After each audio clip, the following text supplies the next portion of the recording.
Hello friends, good morning. आपका स्वागत है पहलवान गुरुदिन ग्रुप ऑफ कॉलेज के यूट्यूब चैनल पर।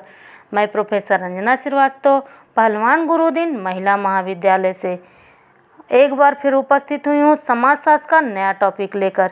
यदि आपने हमारे चैनल को अब तक सब्सक्राइब नहीं किया है तो प्लीज़ सब्सक्राइब करें और उसके बगल में दिए गए बेल आइकन को ज़रूर प्रेस करें ताकि हमारी सभी नई वीडियोज़ की नोटिफिकेशन सबसे पहले आप तक पहुंच सके।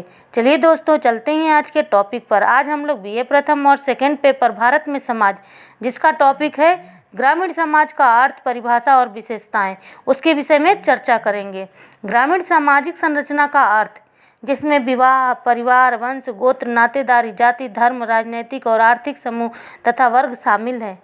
जब हम ग्रामीण सामाजिक संरचना की बात करते हैं तो हमारे मस्तिष्क में समुदाय का निर्माण करने वाले विभिन्न समूह जैसे नातेदारी समूह, वंश, गोत्र, बिरादरी, जाति, उपजाति तथा वर्ग भी होती हैं। सामाजिक संरचना हम समाज के व्यवस्थित स्वरूप को कहते हैं। जिस प्रकार एक मकान ईंट, सीमेंट और चूने का केवल ढेर नहीं होता बल्कि ईंट, सीमेंट और चूने का व्यवस्थित स्वरूप होता है, उसी प्रकार सामाजिक संरचना सामाजिक प्रतिमानों, समितियों, संस्थाओं, सामाजिक मूल्यों आदि के व्यवस्थित स्वरूप को सामाजिक संरचना कहा जाता है। ग्रामीण समाज का अर्थ, जिस समुदाय की अधिकांशतः आवश्यकताओं की पूर्ति कृषि या पशुपालन से हो जाती है, उसे ग्रामीण समाज या समुदाय के नाम से जाना जाता है। नगर की अपेक्षा गांव में जनसंख्या का घनत्व तो बहुत ही कम होता है। गांव में घनी जनसंख्या न होने के कारण कृषक का सीधा संबंध प्रकृति से होता है। ग्रामीण समाज में महानगरीय सभ्यता और बनावटी भौतिक संस्कृति का जाल नहीं बिछा होता। ग्रामीण समाज सरल सादा जीवन व्यतीत करता है।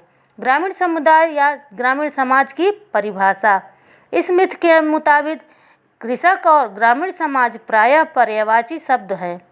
हेरेल्ड FEPK के अनुसार ग्रामीण समुदाय परस्पर संबंधित व्यक्तियों का वह समूह है जो एक कुटुंब से अधिक विस्तृत है और जो कभी नियमित कभी अनियमित रूप से निकटवर्ती गृहों में या कभी निकटवर्ती गली में रहते हैं। ये व्यक्ति कृषि योग्य भूमि में सामान्य रूप से खेती करते हैं और समतल भूमि को आपस में बांटकर बंजर भूमि को चराने के प्रयोग में करते हैं। बूनर के अनुसार एक ग्रामीण समुदाय व्यक्तियों का एक सामाजिक समूह है जो एक निश्चित भौगोलिक क्षेत्र में निवास करते हैं तथा जीवन के सामान्य ढंग को अपनाते हैं।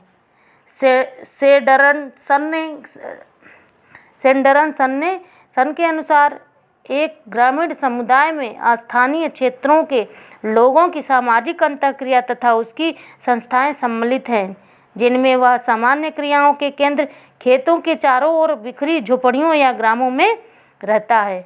ग्रामीण समुदाय की विशेषताएं, पहला जाति व्यवस्था। ग्रामीण समाज की मुख्य विशेषताओं में से एक जाति व्यवस्था है। जाति के आधार पर ग्रामीण समाज में संस्तरण पाया जाता है। जाति एक सामाजिक संस्था और समिति दोनों ही है। जाति की सदस्यता योग्यता के आधार पर नहीं बल्कि जन्म के आधार पर निर्धारित होती है। प्रत्येक जाति का एक परंपरागत व्यवसाय होता है। जाति के सदस्य अपनी ही जाति में विवाह करते हैं। दूसरा, कृषि मुख्य व्यवसाय। ग्रामीण समाज की सबसे मुख्य विशेषता कृषि है। ग्रामीण समाज की अर्थव्यवस्था कृषि पर ही टिकी होती है। हालांकि गांव में अन्य व्यवसाय भी होती हैं, लेकिन 70 से 75% लोग प्रत्यक्ष या अप्रत्यक्ष रूप से कृषि पर आश्रित होते हैं।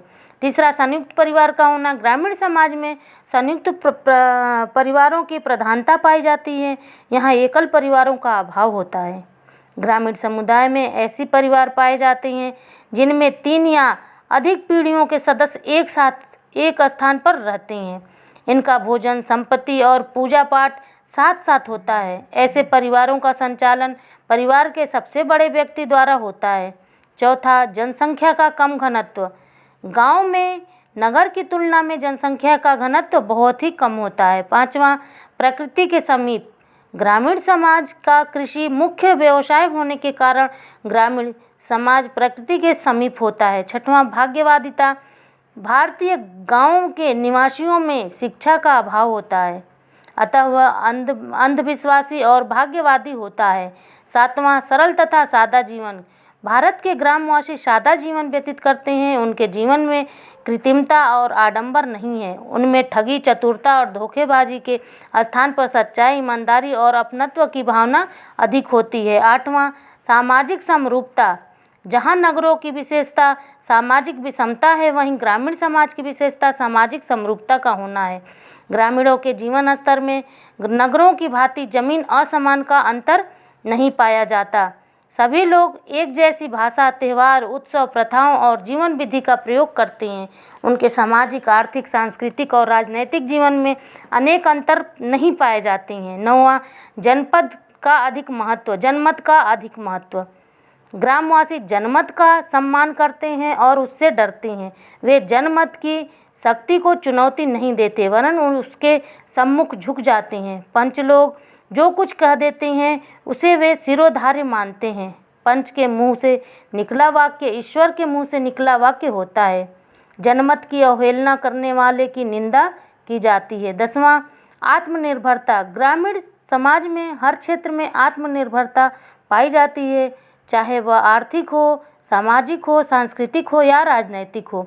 गांव में जजमानी प्रथा द्वारा जातियां परस्पर एक दूसरे के आर्थिक हितों की पूर्ति करती है। 11वां, जजमानी प्रथा। जजमानी व्यवस्था भारतीय ग्रामीण और जातिगत ढांचे की एक प्रमुख विशेषता है। इसका स्वरूप परंपरागत है। इस व्यवस्था के अनुसार प्रत्येक जाति का एक निश्चित व्यवसाय होता है। इस प्रकार जाति प्रथा ग्रामीण समाज में श्रम विभाजन का एक अच्छा उदाहरण पेश करती है। सभी जातियां परस्पर एक दूसरे की सेवा करती है। आज के लिए दोस्तों इतना ही। फिर एक बार उपस्थित होंगी समाजशास्त्र का नया टॉपिक लेकर। धन्यवाद।